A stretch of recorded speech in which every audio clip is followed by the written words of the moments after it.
Bom dia, gente.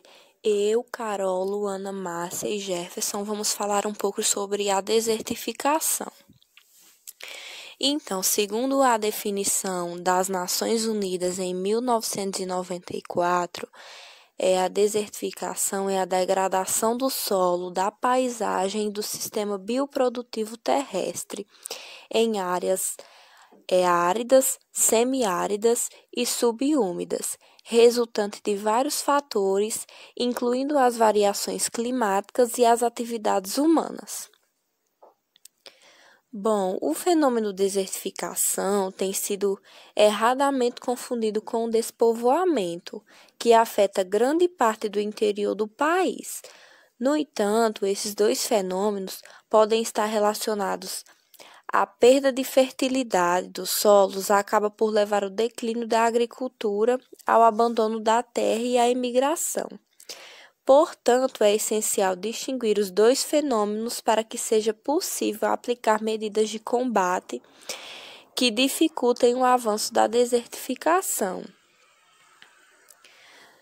Desertificação é uma perda progressiva da fertilidade do solo pela destruição de sua estrutura e composição, o que não permite boas produções agrícolas nem a existência de uma vegetação com variedade de espécies naturais. E estudos efetuados revelam que cerca de 36% do país apresenta risco de desertificação, encontrando-se já em 28% desta área bastante afetada por esse fenômeno.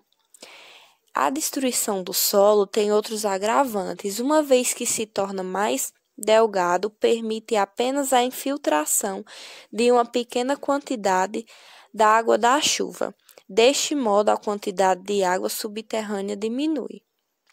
Então, gente, nessa parte que fala que a desertificação é confundida com o despovoamento, é porque o despovoamento acontece por conta do declínio na agricultura e esses outros fatores que são resultados da desertificação. Por isso é confundido.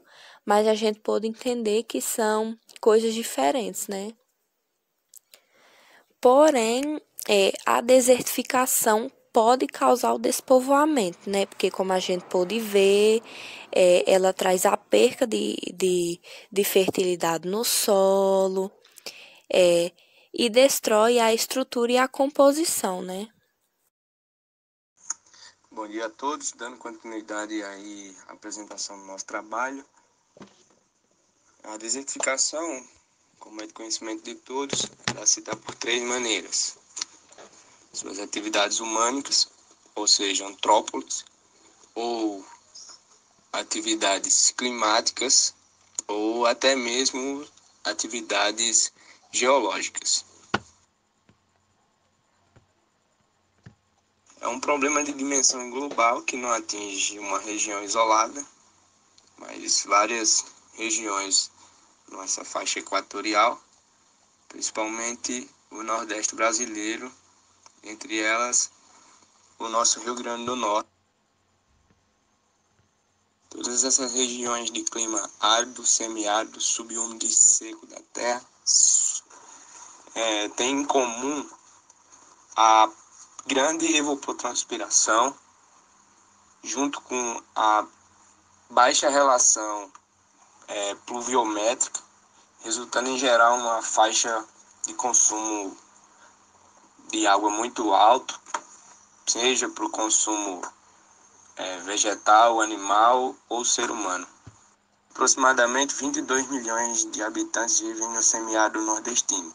Essa densidade populacional de até 20 mil habitantes por quilômetro quadrado apresenta uma alta dependência da caatinga para sua subsistência, cujo resultante denota grande vulnerabilidade social, econômica e ambiental. Tal dependência leva à pressão crescente sobre recursos naturais da região e, consequentemente, tornando-se extremamente suscetível aos processos de desertificação.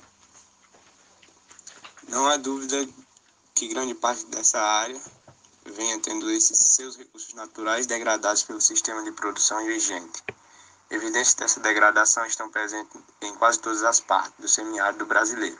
Em alguns locais, são tão marcantes que foram rotulados de núcleos de desertificação.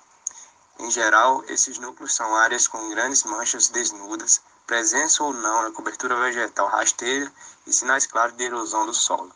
No entanto, existem outros locais com aparência de degradação semelhante, porém ainda não é reconhecido como os núcleos. O processo de desertificação quase sempre se inicia com o desmatamento e a substituição da vegetação nativa por outra cultivada, de porte ou ciclo de vida diferente.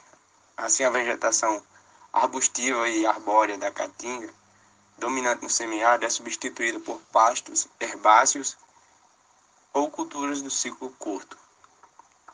Cultivo continuado com a retirada dos produtos agrícolas e sem a reposição dos nutrientes retirados leva à perda da fertilidade. Como algumas plantas elas não morrem e acabam por deixar os seus nutrientes no local, acaba por faltar nutrientes para as plantas que são plantadas em sequência. Assim também como essa retirada da vegetação a cada fim de ciclo, esse terreno acaba sendo erodido pela água e seus nutrientes são soterrados, na maioria das vezes, em outras planícies. São levados e soterrados, como a gente pôde ver nos fundamentos da geomorfologia, o ciclo inicial da água, onde a erosão e a sedimentação são causas também dessa desertificação. Já nas áreas irrigadas, o uso de águas com elevados teores de sais, manejo inadequado dos ciclos de molhamento e a ausência da drenagem levam à salinização. O uso de equipamentos pesados em solos de textura pesada e com teores de águas inadequados dão lugar à compactação, impedindo sempre o desenvolvimento das raízes e fazendo com que esse solo fique cada vez mais rochoso. De alguma, a erosão é considerada o principal fator de degradação do solo no semiárido nordestino. É meio que um processo do qual as partículas mais finas e ativas do solo, no aspecto físico, químico e biológico, são deslocados e removidos por outros locais pela ação da água ou do vento. Isso tem provocado ao longo dos anos a redução da área agricultável, baixo rendimento das culturas e assorreamento de rios e reservatórios, com graves prejuízos à produtividade, à integridade do meio ambiente e à rentabilidade do agricultor. De certo modo, acaba por soterrar as próprias barragens utilizadas para o cultivo, muitas vezes a irrigação, além do amalgamento do solo, a compactação, e além da baixa qualidade da água salinizada, a partir do soterramento dessas barragens. Além da ação antrópica, podemos destacar também a ação geológica, como por exemplo o deserto do Atacama, que está num clima árido, de certo modo, e que teve um soerguimento de blocos rochosos a partir de um choque de placas tectônicas, assim como é de conhecimento geral. Todo e qualquer sistema ambiental tende a apresentar um arranjo espacial decorrente da similaridade de relações entre componentes naturais do aspecto geológico, geomorfológico, hidroclimático, pedológico e biológico, materializando-se nos diferentes padrões de paisagem. Assim também acontece na paisagem da desertificação. A desertificação é definida como degradação das terras em regiões áridas, semiáridas, semiúmidas e secas, desencadeada por fatores diversos, tais como variações climáticas e ações antrópicas. Baseado nessa concepção, o termo de desertificação significa a expressão geral dos processos biofísicos naturais induzidos, assim como sócios e econômicos, que rompem o equilíbrio ecológico das terras secas. Alguns indicadores biofísicos de desertificação são, dentro da geologia, cobertura não coesa, o mapeamento arenítico, os litotipos arenitos basálticos e exposições basálticas, além do basalto e outros produtos vulcânicos.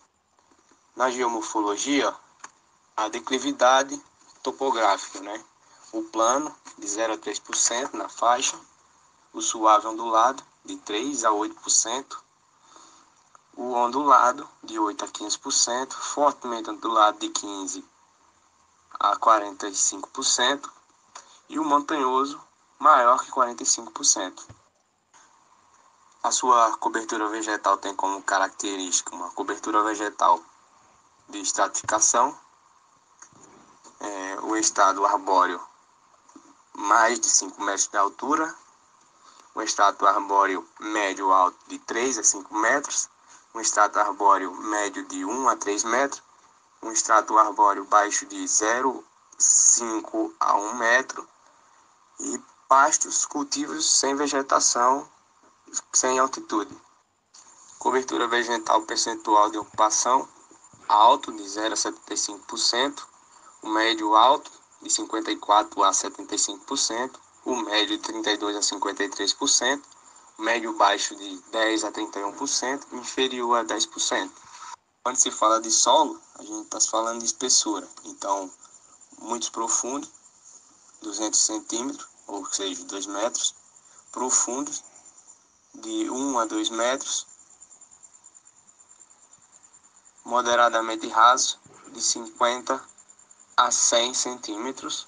O raso, de 25 a 50 centímetros. Muito raso, afloramento rochoso, sem solo, menor que 25%, 25 centímetros. Quando se fala de solo e erosão, além da sua espessura, tem uma baixa susceptibilidade, erosão em sulcos, erosão em ravinas com até 100 centímetros de profundidade, ravinas e vossorocas até 2 metros e vossorocas com 2 metros. E por último, a zonação climática. Uma zona úmida que tem pluviometria de 700 milímetros acima, uma zona subúmida com pluviometria entre 600 milímetros, uma zona subúmida e semiárida entre 400 e 600 milímetros, uma zona árida e semiárida pluviométrica entre 300 e 400 milímetros, uma zona árida pluviométrica inferior a 300 milímetros.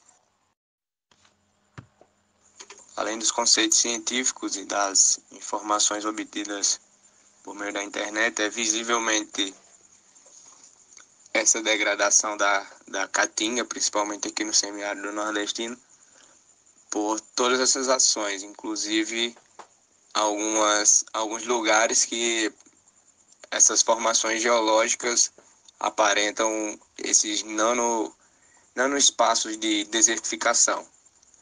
A retirada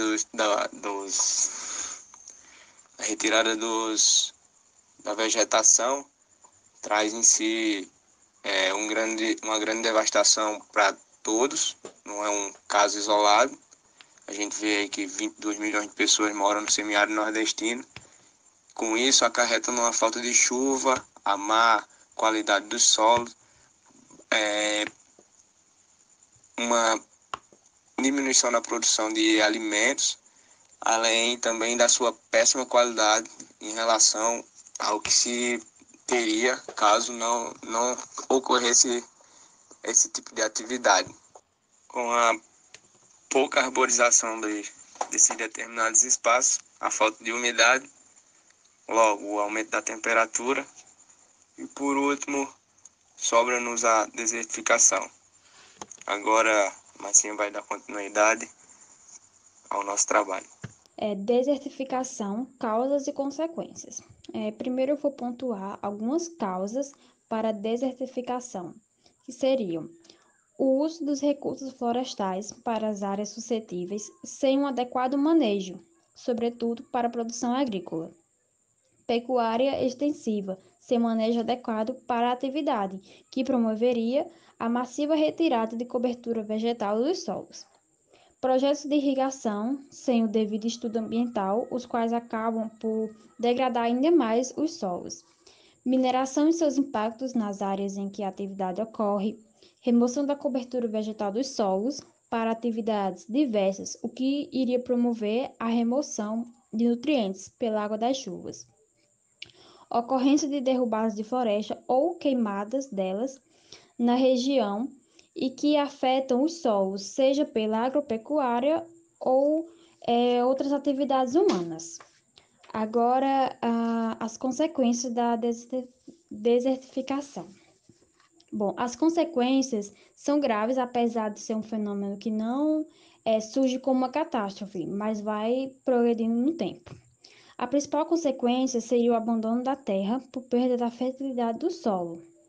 Isso resulta em uma diminuição na qualidade de vida das pessoas e essas decidem emigrar. Aqui são divididas em dois pontos de vista, seria as consequências no meio social e no meio natural.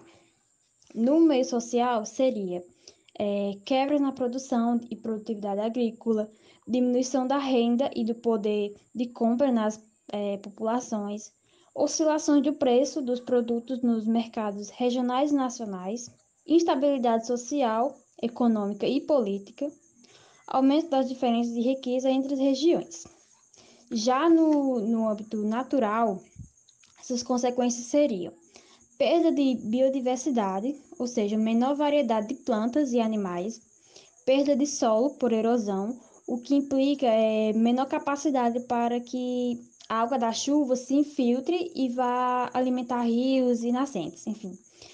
Diminuição da disponibilidade de água doce, devido aos rios transportarem muitos sedimentos e as barragens ficarem cheias de materiais. Aumento progressivo da pressão sobre os recursos, para retirar algum rendimento.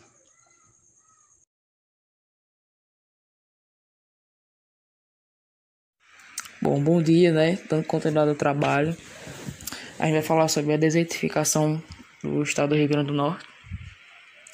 Então, passando aí o slide, né?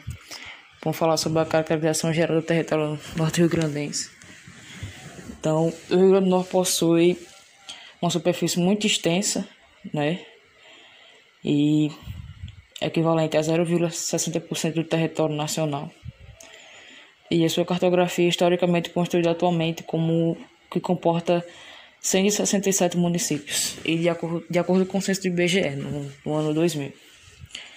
E sua população somava 2 milhões de habitantes, correspondendo a 1,64% da população do Brasil. Então, essa distribuição populacional pelo território estadual indicou que 2 milhões de habitantes residem em espaços urbanos e 740 mil eram moradores rurais. Que a gente vê nos números, né? A quantidade de pessoas que residem dentro da área urbana é sempre elevada, né? Então, embora apresente uma elevada taxa de urbanização, né? Como eu falei, em seu tecido urbano predominam as pequenas cidades e ocorre uma concentração demográfica na região metropolitana de Natal. Então a gente tem Natal como uma região nordeste muito abrigada, né? Tem 1 milhão de habitantes equivalente, né? Chega a ser 39% da população potiguar. Então, falando sobre o quadro natural do Rio Grande do Norte, principalmente seus aspectos climáticos, né? E sua cobertura vegetal, são reveladores e características típicas do espaço semiárido.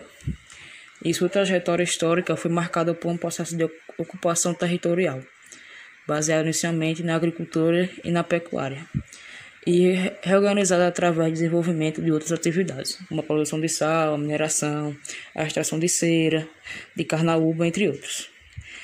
Então, nos últimos decênios do século XX, principalmente em seu recorte semiárido atingido pelas crises do algodão e da mineração, adquiriram realce outras economias, destacando-se a produção de ceramistas, que obteve significativo crescimento.